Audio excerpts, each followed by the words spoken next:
Welcome back to my YouTube channel HSC Guru SK. Myself Shakil Khan and I am HSC trainer. आज का ये video जो काफ़ी crucial और काफ़ी इंफॉर्मेटिव होने वाली है। अगर आप चाह रहे हैं कि हेल्थ एंड सेफ्टी के फील्ड में कुछ नया सीखना चाह रहे हैं, कुछ बेहतरीन करना चाह रहे हैं, तो बने रहिए हमारे इस वीडियो के साथ एंड तक। स्टार्ट करते हैं हम लोग। देखिए यहाँ पे ऑलरेडी यहाँ पे जो ये लोगो लगा हुआ है, ये नेबोस का लोगो है। जो लोगो लगा हुआ है ये नेबोस का लोगो है और यहाँ पे आप देख सकते हैं, यहाँ पे लिखा है पार्ट 2 यानी रिस्क असेसमेंट्स। नेबोस का जो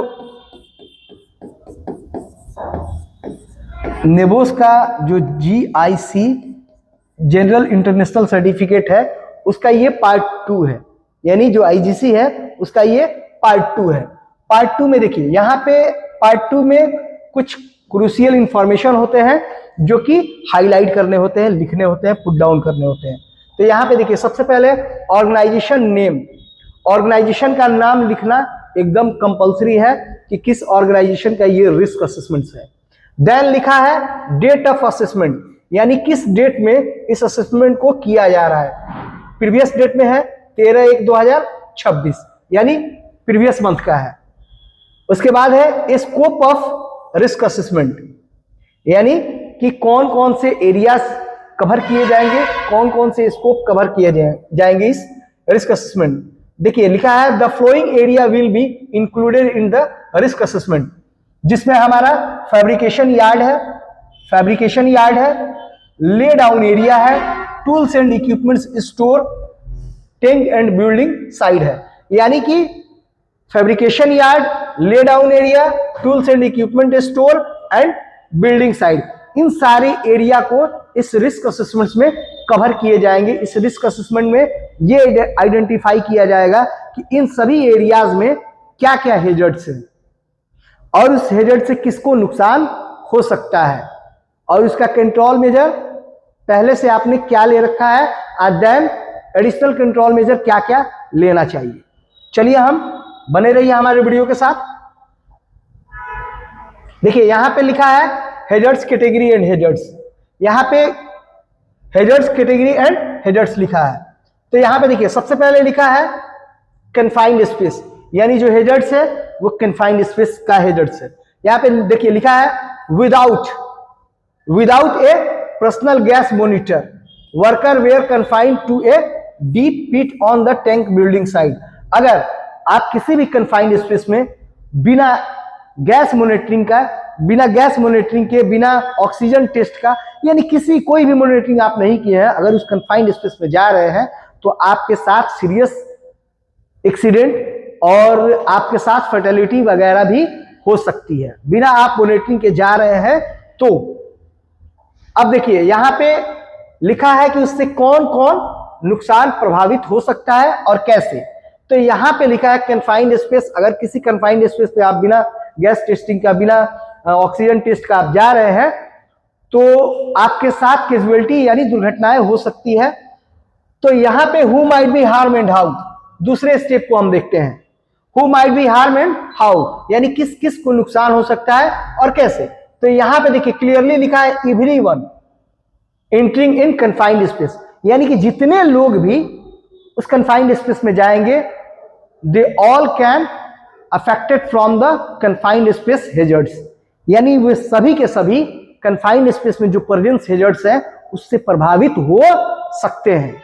आगे देखिए कैसे, अब इसमें लिखा है कैसे, क्योंकि यहां पे देखिए हु माइट बी हार्म ये एक कंप्लीट सेंटेंस है एंड और ये हाउ एक खुद में सेंटेंस है। हाउ यानी कैसे, किस किस को नुकसान हो सकता है और कैसे। तो यहां सेकेंड स्टेप में हम देखते हैं कि who might be harm and how को। तो हु माइट बी हार्म यानी जो लोग भी उस कन्फाइंड स्पेस में, उस एरिया में, उस जोन में, उस डेंजरस जोन में जाएंगे वे सभी के सभी प्रभावित होंगे। अब कैसे पे हम लोग ध्यान देते हैं। तो यहां पे कैसे में लिखा है कि लैक ऑफ ऑक्सीजन, अगर आप बिना मॉनिटरिंग के गए हैं तो हो सकता है कि उसमें ऑक्सीजन का लेवल कम हो और आप उसमें चले गए हैं, तो उस लैक ऑफ ऑक्सीजन की वजह से आप प्रभावित हो सकते हैं। देखिए lack of oxygen cause worker to suffocate and exposure to dangerous condition. यानी कि अगर कहीं आप ऐसे लोकेशन में किसी कन्फाइंड स्पेस में गए हैं जहां पे ऑक्सीजन का लेवल काफी कम है, तो ऑक्सीजन का लेवल कम होने से आप जो भी वहां वर्कर जा रहे हैं वे लोग सफोकेट हो सकते हैं, यानी घुटन होता है। अगर ऑक्सीजन का लेवल कम है किसी एरिया में और वहां पे काम करना है या वहां पे सर्वाइव भी करना है तो पॉसिबल नहीं है सर्वाइव करना। आगे देखिए, उसके बाद लिखा है नेक्स्ट, रिस्पायरेटरी प्रॉब्लम, यानी सांस वगैरह लेने में दिक्कत आ सकती है, जिससे कि लंग्स कैंसर वगैरह, आई डिस्कम्फर्ट वगैरह भी हो सकता है। अगर मान के चलिए आप कन्फाइंड स्पेस में गए हैं, वहां टॉक्सिक गैसेस वगैरह है, तो उस टॉक्सिक गैस के अंदर पोटेंशियल है ना कि वो हमारे इंटरनल ऑर्गन्स को डैमेज कर सकता है। उस टॉक्सिक गैसेस के पास पोटेंशियल है कि वो हमारे इंटरनल ऑर्गन्स को डैमेज कर सकता है, तो इसीलिए उसके पास पोटेंशियल है। तो उसके बाद आई कंफर्ट वगैरह में भी डिस्कम्फर्ट वगैरह हो सकता है। जिस एरिया में आप एंट्री किए हैं, जिस कन्फाइंड स्पेस में, अगर वहां टॉक्सिक गैसेस वगैरह है तो वो गैस हमारे आंख को भी डिस्कम्फर्ट करते हैं। उसके बाद देखिए यहां पे लिखा है कि discomfort, it the potentially B fatal depending on the kind of gas present. यानी कि देखिए, मान के चलिए अगर वहां पे H2S गैस है, H2S गैस है और काफी हेवी पीपीएम में है, 100 पीपीएम, बिना मॉनिटरिंग का आप चले गए हैं या फिर जो भी वर्कर जा रहे हैं, तो वे सभी के सभी इस H2S गैस से, इस टॉक्सिक गैस से प्रभावित हो सकते हैं और फैटालिटी वगैरह भी हो सकती है। यहां पे क्लियरली लिखा है कि इट्स में potentially B fatal depending on the kind of gas present, यानी किस टाइप का गैस वहां प्रेजेंट है वो डिपेंड करता है। देखिए, explosions may be caused by the enrichment with the explosive gas or the oxygen, putting worker in the nearby building and the grave danger।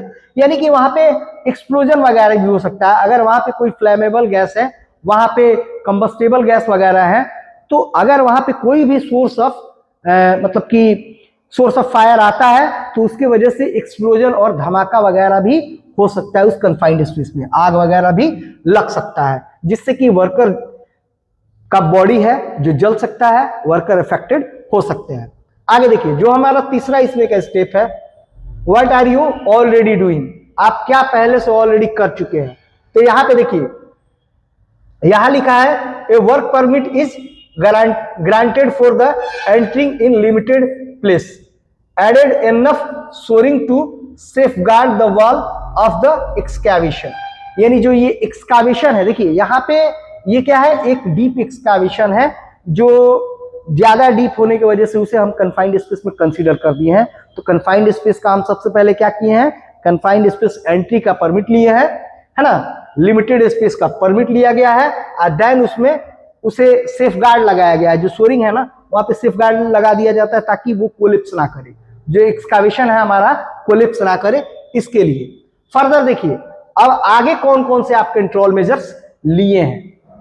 यहां पे देखिए, provide gas tester like H2S detector and the T40 rattler gas detector to allow continuous gas monitoring. यानी further जो आप control measure लिए हैं, ये जो हेजर्ड्स है ना, इसको रोकने के लिए आप जो कंट्रोल मेजर लिए हैं, प्रोवाइड गैस टेस्टर, यानी गैस टेस्टर प्रोवाइड किए हैं लाइक H2S गैस डिटेक्टर है ना, H2S और T14 रेटलर गैस डिटेक्टर है ना, जिससे कि हम अगर मान के चलिए जो बंदा एंटर कर रहा है ना, उसे हम दे दिए कि ये बेटा तुम ले लो, तुम पहले इसका वो कर लेंगे, हम पहले हम खुद मॉनिटर कर लेंगे गैस का कि गैस कितने पीपीएम में है, ऑक्सीजन का लेवल क्या है, एलईएल क्या है, यूवीएल क्या है, सब चेक करने के बाद कंटिन्यूअस गैस मॉनिटरिंग के लिए हम उसे एक गैस डिटेक्टर दे देते हैं। जो बंदा उसमें जाके काम कर रहा है ना, वो कंटिन्यूअस अपने डिस्प्ले पे ध्यान दिए रहता है कि अभी कितना पीपीएम में गैस है, अभी कितना पीपीएम में एलईएल है, अभी कितना पीपीएम में H2S है, अभी कितना पीपीएम में NH3 है। तो जितने भी गैस है उसको कंटिन्यू वो मॉनिटर करते रहते हैं। सेकंड देखिए, सेकंड जो हमारा स्टेप है, सेकंड प्रिकॉशंस है, वो लिखा है prior to entering a restricted location a preliminary gas test should be performed। यानी कि ये कह रहा है ना कि जो दूसरा हमारा प्रिकॉशन है, कोई भी रिस्ट्रिक्टेड एरिया में जाने से पहले, यानी जिस ये कन्फाइंड स्पेस टाइप के एरिया में जाने से पहले हम लोग करते हैं प्री गैस टेस्टिंग, यानी प्री गैस टेस्टिंग और प्री गैस मतलब जो भी है मॉनिटरिंग वगैरह करने के बाद ही हम उसमें एंटर करते हैं।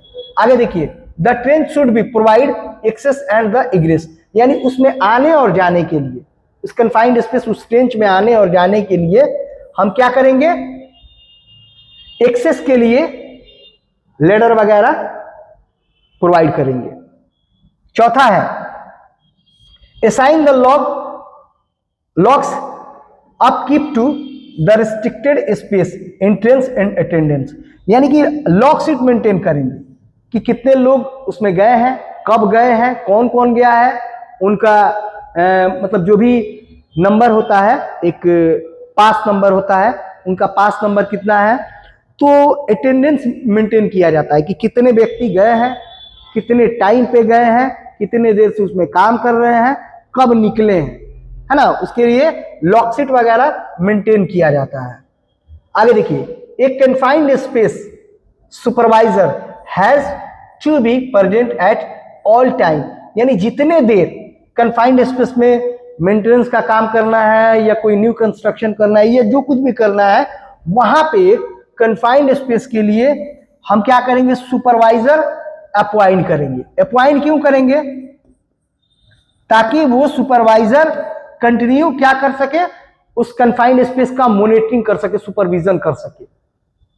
देखिए, अगर सुपरवाइजर वहां पे कार्यरत है तो जो भी वर्कर है ना, वो प्रयास करते हैं कि कोई भी अनसेफ एक्शन ना ले। सुपरवाइजर जो भी इंस्ट्रक्शन देता है, इंफॉर्मेशन देता है, उसके अकॉर्डिंग वो लोग कार्य को करते हैं। आगे देखिए, यहाँ टाइम स्केल दिया है, time scale for the further action be completed with in, यानी कितना दिन के भीतर ये कंप्लीट हो जाना चाहिए, जिसमें 1 वीक दिया है, 1 डे दिया है, 1 डे 1 वीक। अब देखिए, इसके लिए कौन कौन रिस्पॉन्सिबल है, यहाँ पे लिखा है रिस्पॉन्सिबल पर्सन्स जॉब टाइटल, यानी किस कार्य के लिए कौन व्यक्ति रिस्पॉन्सिबल है, किसकी ये रिस्पॉन्सिबिलिटी अकाउंटेबिलिटीज है।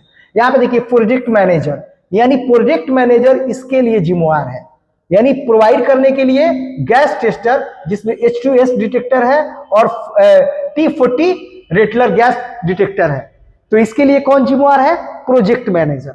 और देन कंटिन्यू, देन यहाँ पे बाकी जो भी यहाँ पे आपको प्रिकॉशन दिए गए हैं ना, उसके लिए कन्फाइंड स्पेस मैनेजर, देखिए यहाँ पे लिख दिया है 2, 3, 4, 5, इसके लिए कौन रिस्पॉन्सिबल है, confined space manager. Thank you for watching me and listening me. इस तरीके के वीडियो देखने के लिए बने रहिए हमारे यूट्यूब चैनल HSC गुरु इसके साथ। Thank you.